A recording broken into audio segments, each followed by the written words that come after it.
tal, iglesia? Buenos días, qué gusto verlos a todos una vez más. Quiero empezar esta plática, vamos a hablar acerca de la historia de Elías y quiero poner esta imagen en tu cabeza. ¿Te acuerdas hace un par de meses, no? Fue esto en junio del Gate Open Titan que se comprimió gracias a que hubo un accidente en el submarino. ¿Alguien se acuerda de ese submarino? ¿Sí, más o menos? Ok. Submarino tuvo esta colapso, ¿no? Se comprimió por el oxígeno.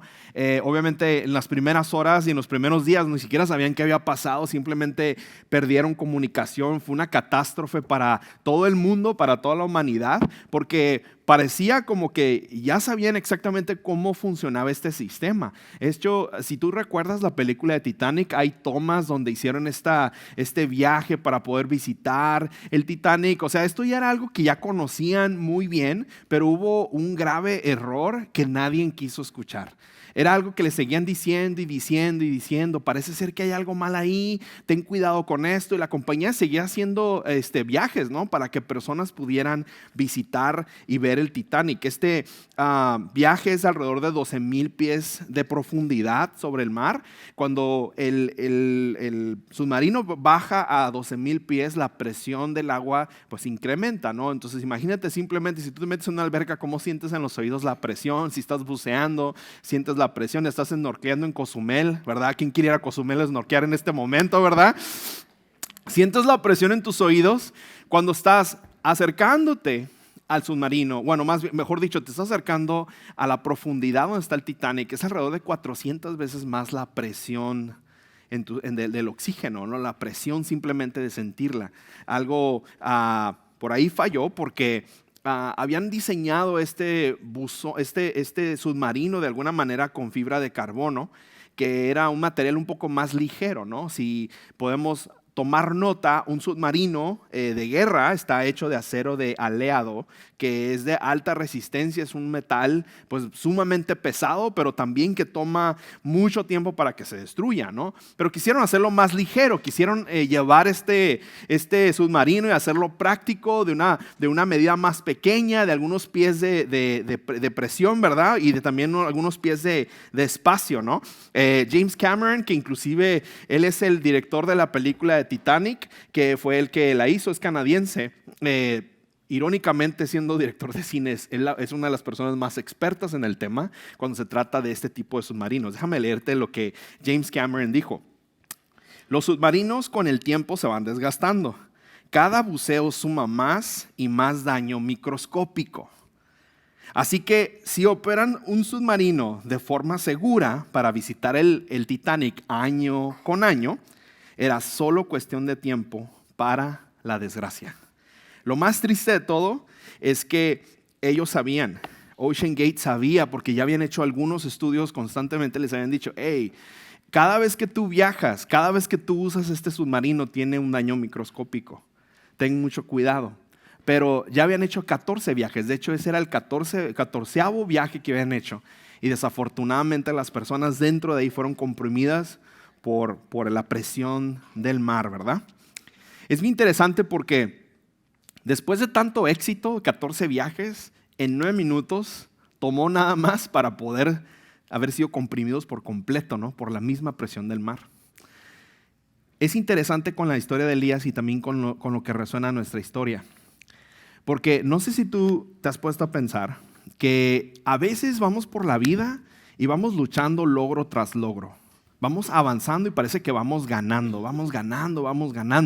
Pero cada vez que uno va caminando y va ganando y va avanzando, cuando después de llevar un ritmo así por mucho tiempo, caes como en una especie de burnout. Te quemas, ¿no?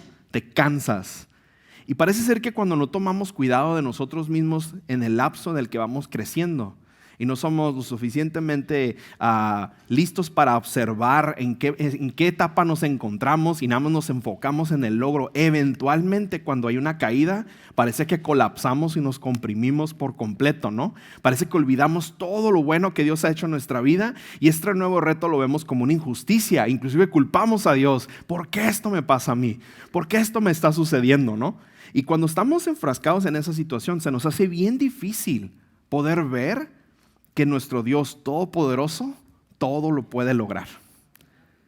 Y es bien interesante. Entonces, me gusta mucho esta historia porque parece que Dios está constante dando advertencias, ¿no? Pero el éxito a veces es mucho más ambicioso para todos. Lograr cosas es mucho más ambicioso. Y cuando no cuidamos nuestra alma, nuestro corazón, nuestro cuerpo, eventualmente vamos creando daños microscópicos en nuestra alma, en nuestra mente, en nuestro corazón, en nuestro físico, que termina colapsando en algún momento. Algunas veces, pues, termina simplemente siendo una desgracia irreparable, ¿verdad? Algo irreversible. Elías, siendo un profeta en las Escrituras, él se encuentra en el Antiguo Testamento. Este hombre fue un hombre que vio cosas fascinantes, vio el poder de Dios de una manera increíble.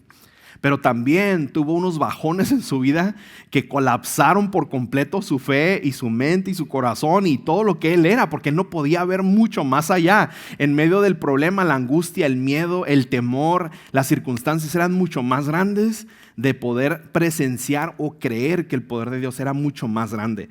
Elías, en su historia, podemos ver en Primera de Reyes, él está en este momento donde es enviado por Dios, es un profeta. En ese momento hay un rey que se llama Acab y tiene su esposa Jezabel, que es de otra región. Este rey Acab era una persona, era un rey de Israel, pero que había dividido por completo todo. Era una persona súper pagana, ¿verdad? Absorbió todo lo que su esposa creía, ¿no? Adoraban al dios Baal y hacían sacrificios humanos. El dios Baal, como recuerda, hemos hablado de él un par de veces, el dios Baal era como el dios de la prosperidad, yo le quiero llamar así.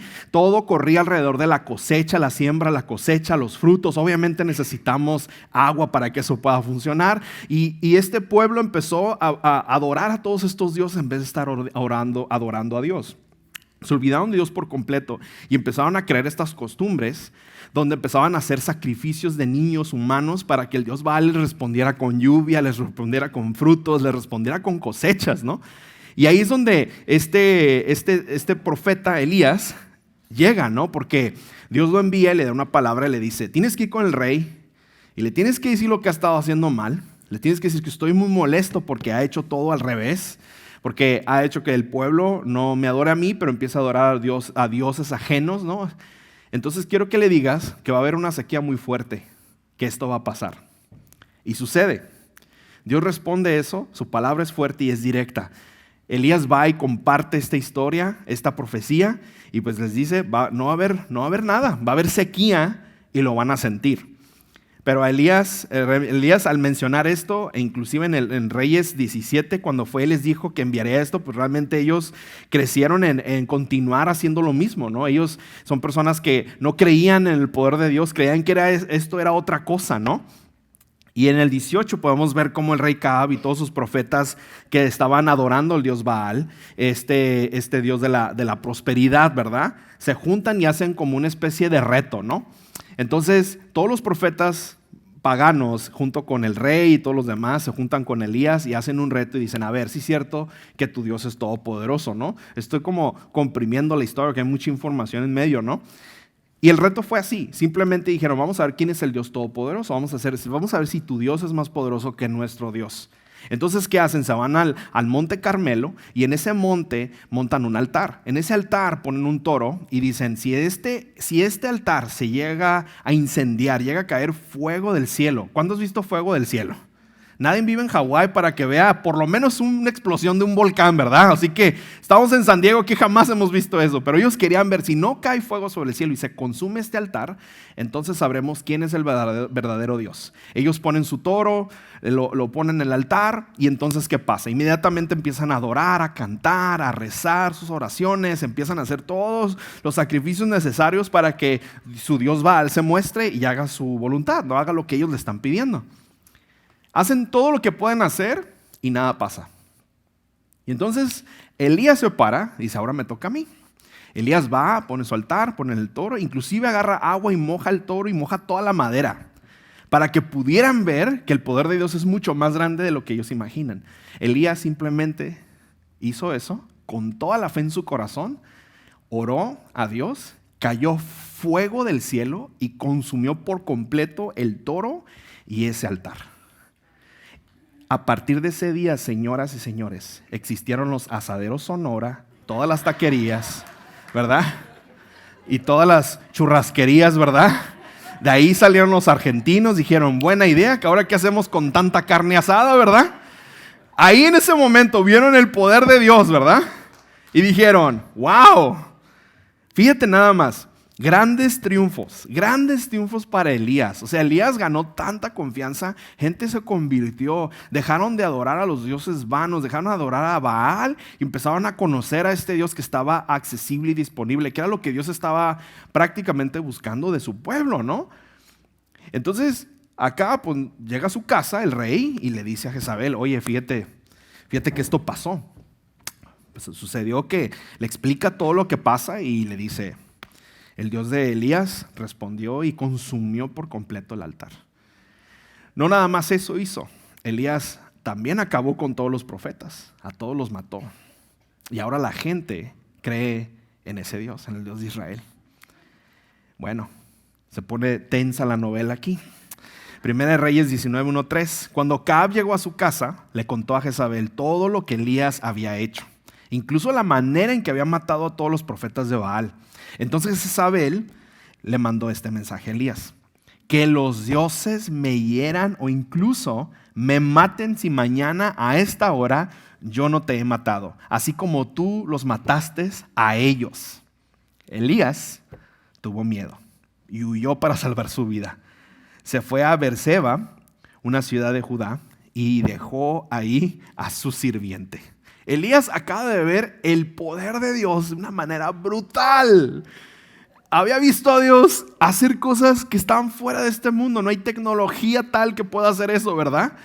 O sea, apenas hace poquito acaban de sacar los británicos un láser que puede destruir a un dron que anda volando por ahí cerca, ¿verdad? O sea, estamos hablando de 2023, estamos hablando de miles de años atrás. Elías acaba de ver algo increíble, acaba de ver el poder de Dios, ¿verdad? Y gente se ha convertido a Dios gracias a su gran poder. Y entonces Elías, en vez de volver a hacer algo igual o mejor, ¿qué hace?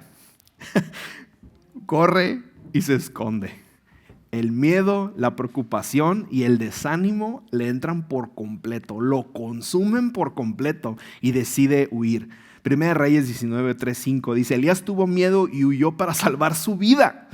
Se fue a Beerseba, una ciudad de Judá, y dejó ahí a su sirviente. O sea, aparte, aquí te quedas, padre, yo me voy. Luego siguió solo todo el día hasta llegar al desierto. Se sentó en un solitario árbol de retema. Retema es un árbol, o sea, se estaba escondiendo. El retema es un árbol verde grandísimo que da flor amarilla. O sea, haz de cuenta como mi chamarra, ¿verdad? O sea, que nadie me vea, me voy a esconder aquí. Y ahí se escondió, ¿no?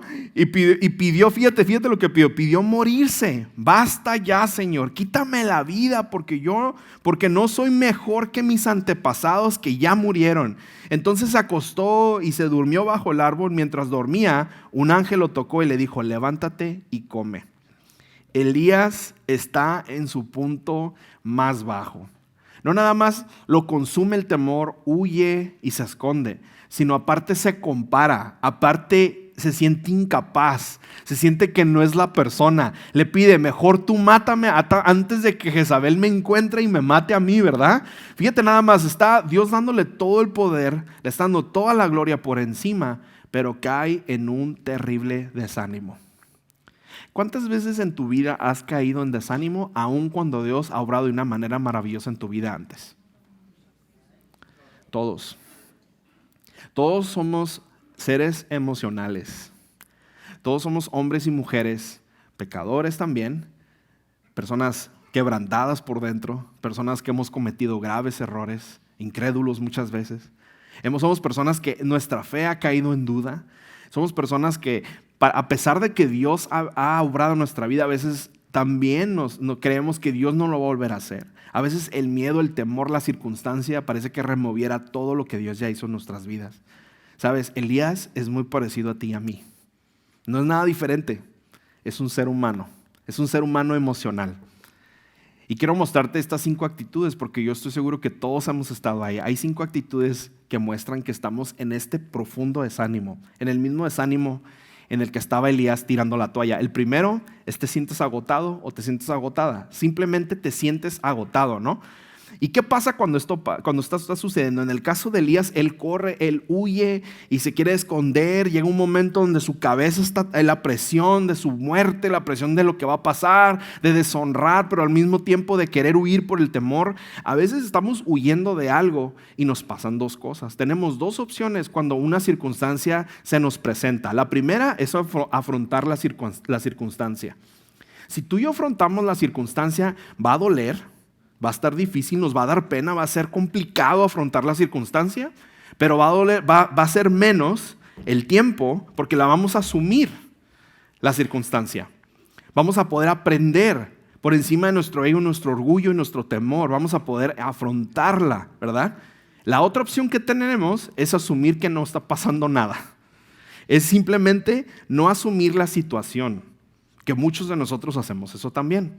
Cuando vemos una circunstancia que se aproxima y que nos consume el miedo porque sabemos que va a pasar, a veces lo que queremos es huir de la circunstancia para que no nos duela, para que nadie se dé cuenta, para que nadie sepa, para que nadie me vea en el piso, para que nadie sepa qué está pasando. A veces simplemente estamos huyendo de lo que Dios nos está llamando a hacer, pero simplemente estamos alejándonos de la circunstancia. Elías lo primero que hizo fue correr, se moría de miedo y huyó escondiéndose. Prefería morir él personalmente, que Dios le quitara la vida, a afrontar la circunstancia. ¿Cuántos de nosotros nos hemos visto en esa situación? La segunda característica del desánimo es que buscas alejarte de las personas. A nadie nos gusta que nos digan nuestras verdades. ¿A poco no? A nadie nos gusta que nos digan lo que queremos, lo que no queremos escuchar. Queremos que nos digan lo opuesto. Y a veces cuando sabemos que algo se aproxima, que está atentando contra nuestra vida, nuestra paz, nuestra tranquilidad, nuestro propósito, nuestros llamados, nuestro trabajo, lo que sea, pareciera que no queremos, ya sé, no me digas, ya sé lo que tengo que hacer, no se metan, no se preocupen, yo voy a ver cómo, ¿verdad? Nos alejamos por completo, nos alejamos porque nuestro orgullo crece cuando tú y yo decidimos alejarnos de las personas. Terminamos alejándonos y a veces terminamos pidiendo consejo en las personas incorrectas. Cuando estamos en desánimo, en esa situación, nos vemos muy parecido en eso. Elías huyó. Había personas que creían en él, él tenía todo el apoyo de Dios, pero el problema era que él decidió ser aislado de todos. Él decidió huir, inclusive no leímos eso en unos momentos, ¿no? A su asistente dijo, aquí te quedas, padre, yo me voy. No quiso escuchar a nadie, simplemente se alejó de todo. ¿Por qué? Porque el miedo, la preocupación, el desánimo era mucho más grande que haber podido ver el grandioso poder de Dios en su vida. Tercero, que vemos una característica del desánimo es que buscas en todo lo negativo. Todo está mal. Cuando estamos cansados, con miedo, nos alejamos, evadimos el buen consejo, ¿verdad? Nos alejamos de todo el mundo, de la gente que quiere darnos un aliento o un consejo, ¿verdad? Nos quiere decir la verdad de las cosas, pero en todo lo que vemos todo lo negativo. Empezamos a simplemente a creer que Dios está en contra de nosotros, que la familia está en contra de nosotros, que la gente que más amamos está en contra de nosotros, los que más hemos ayudado ni siquiera nos han llamado por teléfono, ¿verdad? Pensamos que todo lo que nos pasa está mal y todo es parte de la misma circunstancia que estamos viviendo, ¿verdad? En ese proceso. Cuando estamos tú en desánimo, andamos bien negativos. Elías acaba de experimentar la victoria de Dios. Acababa de ver algo increíble, pero Jezabel quería ir por su cabeza. Quería que pagara todo lo que había hecho en contra de ellos. ¿Y qué le dice a Dios? Mejor me muero, Dios. Mejor mátame. Llévame contigo. Yo no soy mejor que los demás, ¿verdad? Y pensando en eso, la otra actitud es te comparas con los demás. Cuando tú estás en desánimo, abres Instagram y te comparas con todos. Abres Facebook y te comparas con todos. Cuando estás en desánimo te da tanto coraje, ¿verdad? Ni like les das. Pero cuando se te pasan 5 minutos vuelves a ver qué onda, ¿no? Y lo haces. A ver qué más puedes ver, ¿verdad? Y luego te comparas. Hasta le haces save, pero que no se dé cuenta que le di like, ¿verdad? Te comparas, ¿no? Con los demás. Metes excusas, mentiras, berrinches, entras en drama, reproche, culpa, empiezas a tener un automenosprecio de ti mismo y empiezas a autosabotearte a ti mismo. Elías, ¿qué hizo? Yo no soy mejor que los demás. Yo no soy mejor que los profetas anteriores. Empieza él, no, es que yo no voy a poder, yo no soy como ese profeta, yo no tengo esas cualidades, yo no tengo ese poder, no tengo esa influencia, yo no tengo ese corazón, yo no pude, es que yo no voy a poder, yo soy el peor de todos, la verdad, Dios, llévame porque yo voy a fracasar, yo la voy a regar, sabes que yo no lo puedo hacer, Dios, esto que me estás pidiendo no es así, este problema me va a consumir, me va a matar como todos los demás. El temor y la preocupación y el desánimo eran más grandes, que se comparaba con los otros profetas que habían venido, y por eso huía, ¿verdad? A veces nos vemos ahí. El punto aquí es que te olvidas de Dios y de sus promesas y de su fidelidad. Cuando tú y yo estamos en desánimo, te olvidas de Dios, de sus promesas y de su fidelidad. Elías estaba tan enfocado en la amenaza que tenía y estaba menos enfocado en el favor que Dios tenía para él. Estaba menos enfocado en lo que Dios podía hacer. Yo no sé, en esos tiempos no había nada de tecnología, pero créeme lo que si tú y yo vemos que del cielo cae fuego en el momento que tú y yo oramos, ¿a poco no vamos a creer más en Dios? Yo no sé qué más Elías necesitaba, pero a veces, fíjate, yo no sé qué más necesitas, porque a veces Dios horas y horas, aclamas, pides oraciones, hace un chorro de cosas y Dios hace un milagro increíble, eres sanado, tienes el trabajo que tanto oraste, que tanto tienes a la esposa o al esposo que tanto anhelaste, ¿verdad? Dios restaura tu matrimonio, Dios contesta tu oración, tu hijo estaba en el hospital y fue sanado milagrosamente y se levanta y dices, ¿qué onda, verdad? Pasan cosas increíbles pero el temor siempre toma un lugar más grande en nosotros porque somos seres emocionales, ¿verdad? Entonces, fíjate nada más porque te olvidas de Dios, te olvidas de sus promesas y nos olvidamos de su fidelidad cuando tú y yo le damos permiso al temor que consuma nuestras vidas.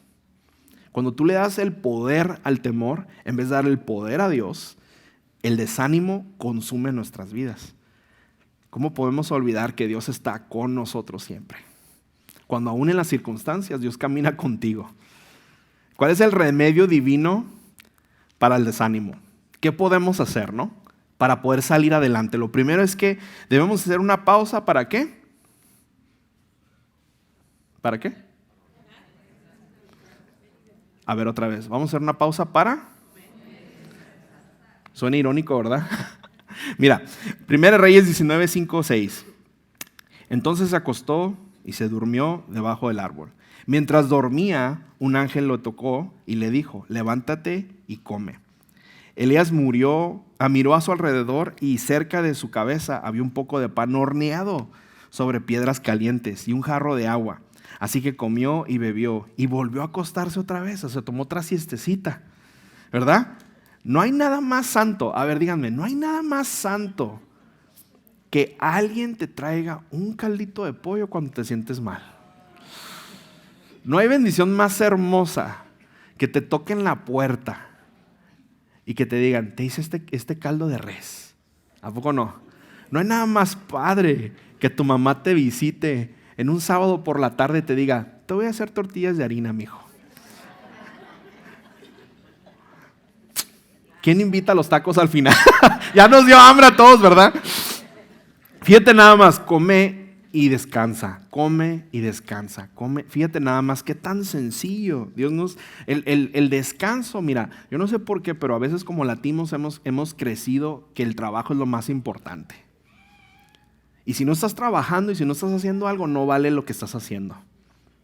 Parece que el descanso es un privilegio. Parece que cenar en casa si no te lo ganaste, no debes de merecer un plato en la mesa, ¿verdad? ¿Sabes qué? Yo te quiero decir una cosa. Tenemos que abrazar que también el descanso y comer es un sacramento. O sea, sí es algo importante. Porque podemos ir una y otra y otra y otra. Podemos seguir dándole. Va a llegar un punto donde esos daños se van a fracturar. Se van a fracturar microscópicamente en tu vida. Y va a llegar un punto donde vas a decir, he hecho todos estos años, toda mi vida, y al final mira dónde estoy y no he llegado a nada. Cuando abrazamos tú y yo el descanso y el comer, el tomarte una pausa de descansar, porque tu cuerpo, tu alma lo necesita, ¿ok? Le estamos dando la oportunidad también a Dios de que también nos dé una visión clara cuando despiertes y cuando comas de qué es lo que sigue. No siempre tenemos que tomar on the go, pero el simplemente tomar el día, el sábado es bíblico, tomar el descanso es bíblico, hacer pausa en tus decisiones es bíblica. Ahora, ¿qué es ayunar? Por ejemplo, dices, ayunar es descansar también. Parece que es un sacrificio bien difícil, ¿verdad? Pero fíjate, cuando uno ayuna también es para descansar y hacer pausa. Cuando tú descansas, no nada más estás diciendo, no voy a comer nada, nada más pura agua, ¿verdad? Pero es intercambiar lo que siempre hacemos por pasar tiempo con Dios. Es todo lo opuesto a lo que tú crees que es. En vez de comer, en ese momento, cuando estás ayunando, por decir así, no lo veas como, oh my God, Dios. ¿Sabes qué? Este tiempo voy a aprovecharlo para orar y dar gracias por fulanito, por fulanita. ¿Sabes qué? En este momento me toca el snack, ¿verdad? Tómate un vaso de agua y Dios, háblame en esta palabra. ¿Sabes qué? En este tiempo voy a cenar. Bueno, en ese momento, ¿por qué no das una pausa, lees una porción bíblica o nada más das gracias o oras por necesidades, oras por tu prójimo? Transfiérelo por una conexión con Dios. No es nada más esperar que no coma, entonces eso es el sacrificio más grande, ¿verdad? No, es para hacer pausa de lo rutinario, de lo que nos quita el tiempo, de lo que nos consume todo el poquito tiempo que tú y yo tenemos para poder conectarnos con Dios. Eso también es descansar. Cuando vemos el ayuno o el descanso de otra perspectiva, nada más transfiérelo para pasar tiempo con Dios. Él necesitaba estar ahí. Fíjate, un ángel tuvo que venir y traerle pan calientito y una agüita, ¿verdad? A Elías. ¿Qué más chiqueado puede estar, verdad? Y entonces 19:7 dice, entonces el ángel del Señor regresó y lo tocó y le dijo, levántate y come un poco más, de lo contrario, el viaje que tienes por delante será demasiado para ti. Entonces se levantó, comió y bebió, y la comida le dio fuerza suficiente para viajar durante 40 días y 40 noches hasta llegar al monte Sinaí, la montaña de Dios. Para salir del desánimo primero tienes que hacer esta pausa. Tienes que cuidarte, tienes que analizarte, tienes que descansar. Es importante porque si no, no vas a tener todo claro. Cuando tú y yo trabajamos día y noche, llega un punto donde no tienes cabeza para tomar ninguna decisión. Y cuando tú y yo estamos más cansados, ¿sabes qué sale de ti y de mí? Tu peor versión. Todo te enoja, todo te molesta, de todo explotas. Y de todo te victimizas porque estás cansado, ¿verdad? Pero es una decisión tuya también. Cuando tú y yo descansamos, tenemos mente fresca, ¿verdad?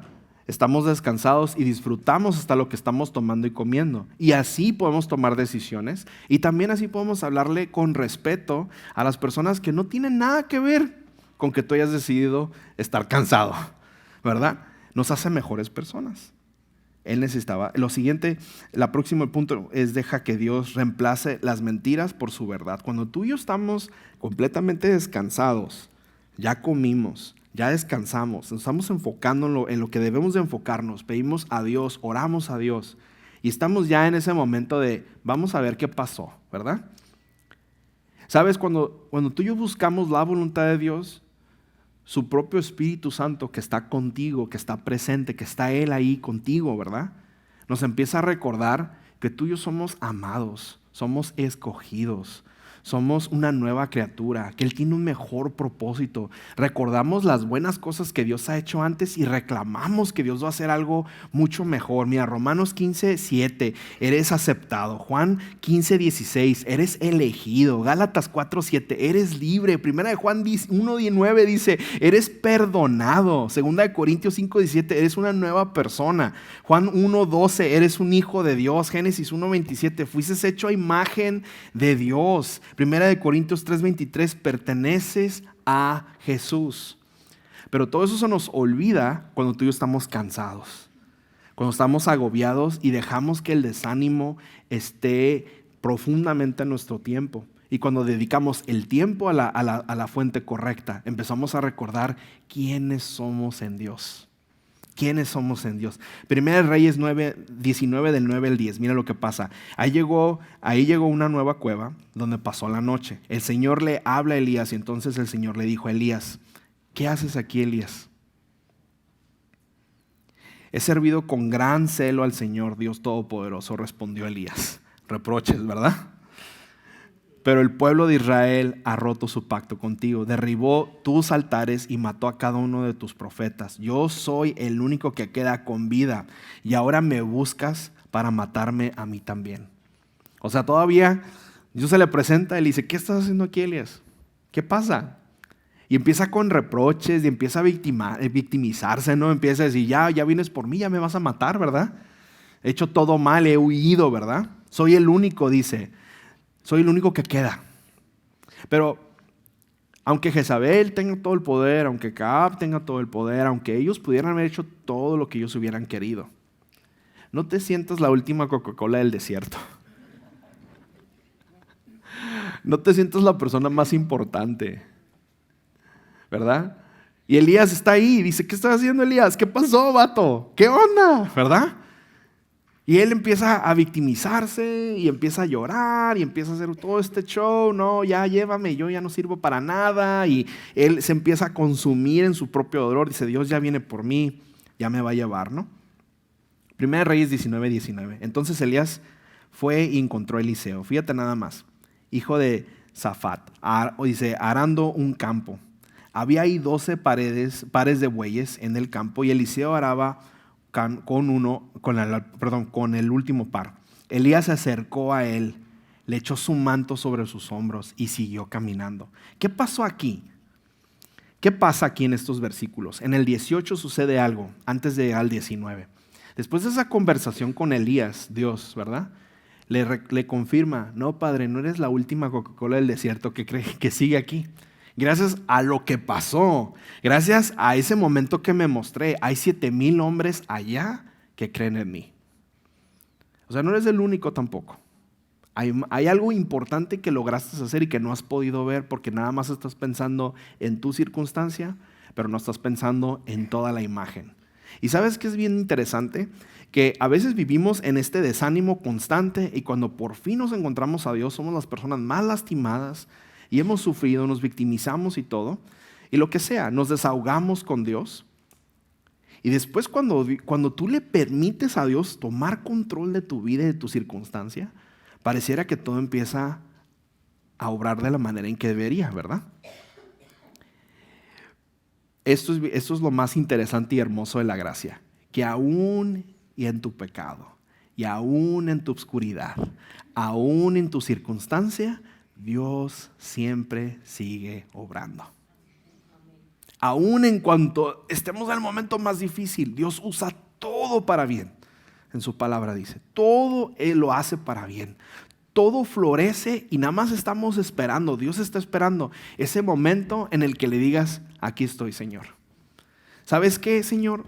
He caminado, he huido de tu presencia y nada más estaba esperando, Dios, ese momento. Elías, hay 700 hombres que creen en ti. Tú no sabes lo que Dios está haciendo en medio de tu circunstancia. Tú no sabes lo que Dios está haciendo en medio de tus problemas y tus situaciones y tus planes y tus proyectos. Pero hay que tener oídos para escuchar, ojos para ver y un corazón para recibir la palabra de Dios.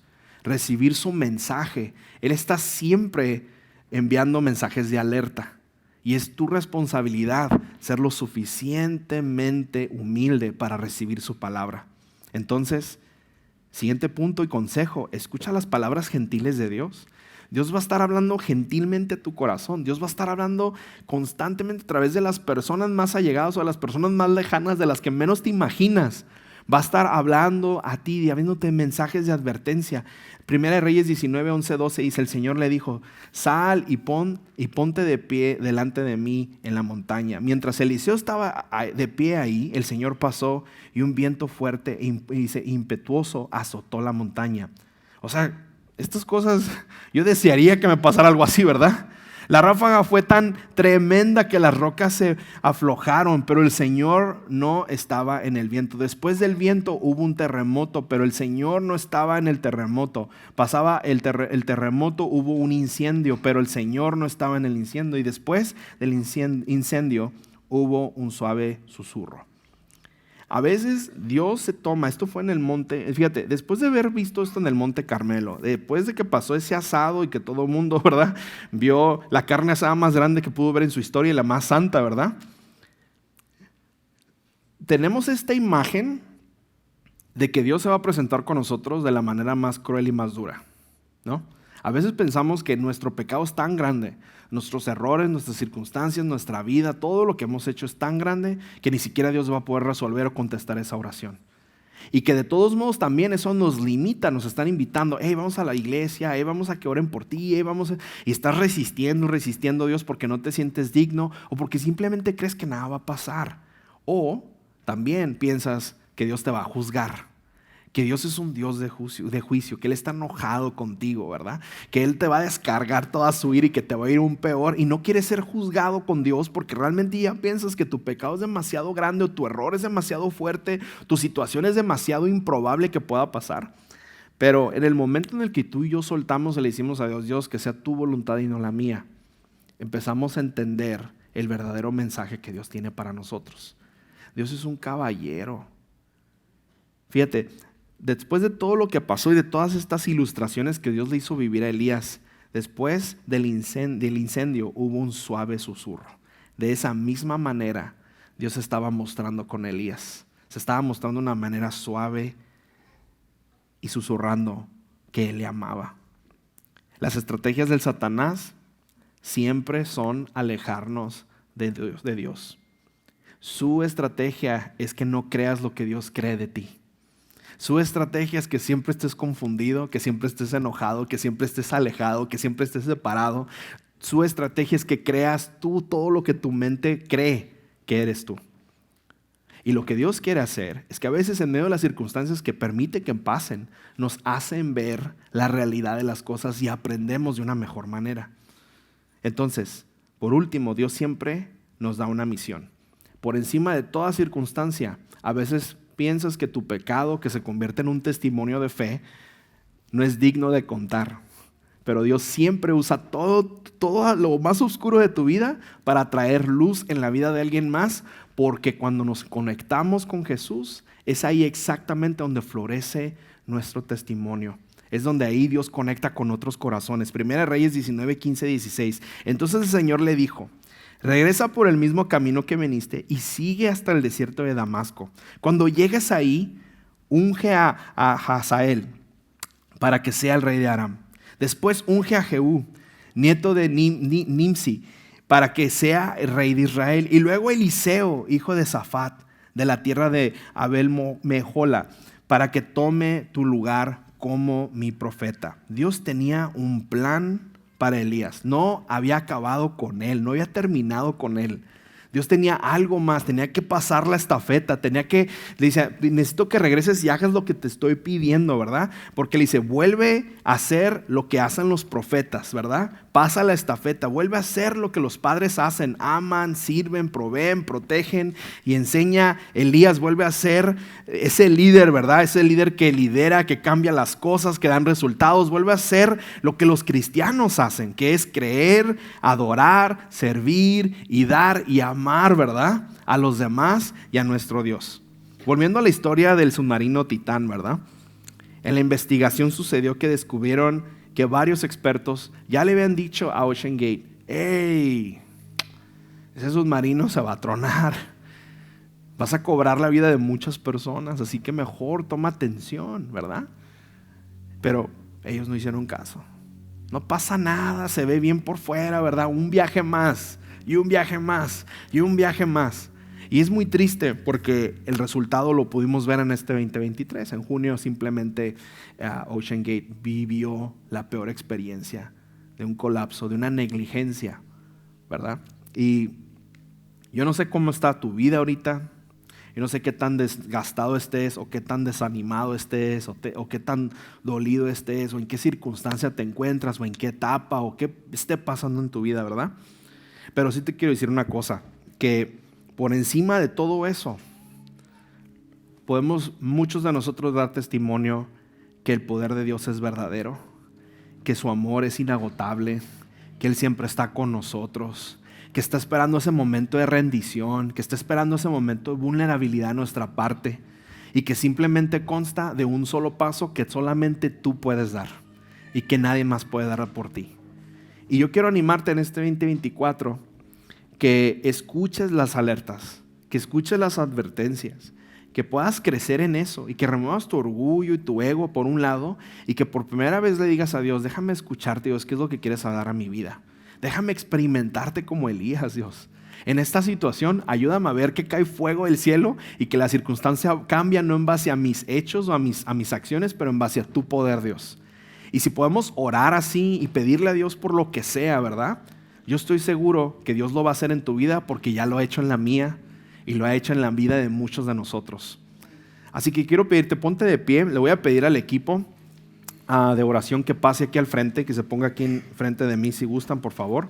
Hay aceites de ese lado y pueden tomar uno de ellos. Y vamos a hacer esto, vamos a tomar un momento durante esta próxima canción. Si tú deseas orar o pedir oración por algo que esté sucediendo en tu vida, por una circunstancia, una situación, lo que sea que Dios esté poniendo en tu corazón y que te esté avientando alertas, ¿verdad? Que en breve oración seas ungido con aceite en tu frente por parte de nuestro equipo de oración y que puedas compartirle tu petición en simples palabras. Y ellos van a dedicar ese tiempo para orar por ti. Simplemente durante la canción sal de tu silla, acércate con cualquiera de ellos y pide una oración simple, una oración sencilla. Dios está contigo. Dice la palabra de Dios que cuando dos o más se unen en su nombre, Él estará ahí con nosotros. Y aprovecha este tiempo, este pequeño fragmento de tiempo para poner en manos de Dios tu petición y con gran expectativa queremos ver cómo Dios obra en tu vida y hace ese milagro que tanto anhelas. ¿Ok? Así que vamos a cantar esta canción y durante la canción pasa con tu familia o pasa tú solo y acércate con cualquiera de ellos del equipo de oración. Van a estar orando por ti en estos momentos.